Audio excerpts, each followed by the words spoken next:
உயிர்ப்பை உணர்த்தியோர். இன்று மார்த்தா, மரியா, லாசர் ஆகியோர் அடங்கிய சகோதர சகோதரிகள் அடங்கிய அருமையான புனிதர்கள் தினத்தை நாம் கொண்டாடுகின்றோம். இந்த நாளில் கடவுள் இவர்கள் வழியாக எதை உணர்த்துகிறார் தெரியுமா? உயிர்ப்பை உணர்த்தி காட்டுகின்றார். எந்த உயிர்ப்பை? ஆண்டவராகிய இயேசு கிறிஸ்து இந்த உலகத்தில் வந்து நம்மை பாடுபட்டு இறந்து உயிர்த்தெழுந்து மீட்டார் அல்லவா? அந்த உயிர்ப்பின் ஒரு முன்னோட்டத்தை தான் இந்த சகோதர சகோதரிகள் வழியாக நமக்கும் உணர்த்துகின்றார். எப்படி என்று கேட்டால், இந்த குடும்பத்தில் லாசர் என்ற சகோதரர் இருக்கின்றார். அந்த சகோதரர் மரித்து விட்டார். ஒருவர் மரித்து விட்டார் என்று கேட்டால் அவர் மீண்டும் எழுந்து நடப்பதற்கான வாய்ப்பே இல்லை. அதிலும் 4 நாட்கள் ஆயிற்று. ஆனாலும் கூட ஆண்டவராகிய தேவன் இயேசு கிறிஸ்து கடவுள் ஓரிடத்தில் இருந்தார் என்று கேட்டால் நிச்சயமாக அந்த இடத்தில் இறப்பிற்கு வாய்ப்பே இல்லை என்பதை மற்ற 2 சகோதரிகளும் நமக்கு எடுத்து சொல்கின்றார்கள். எப்படி என்று கேட்டால், லாசர் நோயுற்று படுத்திருக்கும் பொழுது மார்த்தா சொல்லி அனுப்புகின்றார். என்னவென்று?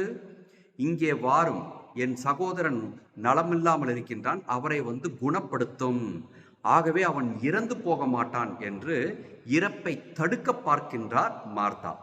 ஆனால் இயற்கையின் நியதி என்ன? தந்தையாகிய இறைவன் சொன்னது என்ன? நீ மண்ணிலிருந்து எடுக்கப்பட்டாய், மண்ணுக்குத்தான் செல்ல வேண்டும். அதைத்தான் இயேசு கிறிஸ்துவும் அந்த சம்பவத்தில் உணர்த்தினார். இந்த சம்பவம், இந்த இறப்பு கடவுளின் மகிமையில் தான் போய் முடியப் போகிறது என்று சொல்லிவிட்டு அந்த அழைப்பை ஏற்காமல் அங்கிருந்து வெளியூர் சென்று விட்டார். அவனும் இறந்து போனான்.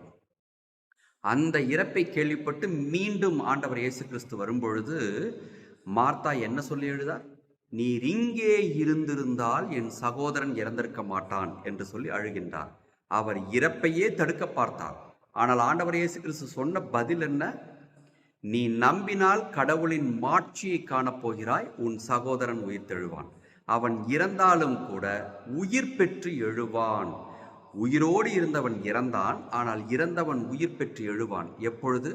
கடவுளின் மாட்சியால் இது நடக்கப் போகிறது என்று சொல்லி உயிரோடு எழுப்புகின்றார். அந்த நேரத்தில் மரியாவும் வந்து சேர்கின்றார். காலை பிடித்து கதறி அழுது, ஆண்டவரே, நீர் இங்கே இருந்திருந்தால் என் சகோதரன் இறந்திருக்க மாட்டான் என்று சொல்கின்றார். ஆக மார்த்தாவாகட்டும், மரியாவாகட்டும், லாசராகட்டும், இந்த 3 பேரிடமும் காணப்பட்ட ஒற்றுமை என்னவென்று கேட்டால், நிச்சயமாக அவர்கள் இறப்பை பற்றி தான் நிறைய பேசினார்கள். அந்த இறப்பு மகிமையில் போய் முடிய போகின்றது என்பதை இயேசு கிறிஸ்து நமக்கு சொல்லி காட்டியிருக்கின்றார். ஆகவே அந்த குடும்பம் நம்பியது, கிறிஸ்தவர்கள் மரித்தாலும் அது மகிமையில் தான் போய் முடிய போகிறது என்பதை அந்த குடும்பம் நம்பியது. ஏனென்றால் அவர்கள் இயேசுவை நம்பினார்கள். நாமும் நமது குடும்பத்தில் நிச்சயமாக ஒரு நாள் ஒவ்வொருவராக இழக்கத்தான் நேரிடும். அவர்கள் இறப்பை சந்திக்கத்தான் வேண்டும். அப்படி இருந்தாலும் கூட நமது விசுவாசம் எப்படி இருக்க வேண்டும்? என் குடும்பத்தில் நேரிட்டிருக்கக்கூடிய இறப்பு நிச்சயமாக மகிமையில் போய் முடியும், கடவுளின் மகிமையில் போய் முடியும் என்று நம்புவோம். இந்த மூவரும் சொல்லி தந்த இறப்பை நாம் நேர்பொருளாக எடுத்துக்கொண்டு கடவுளை விசுவசிப்போம்.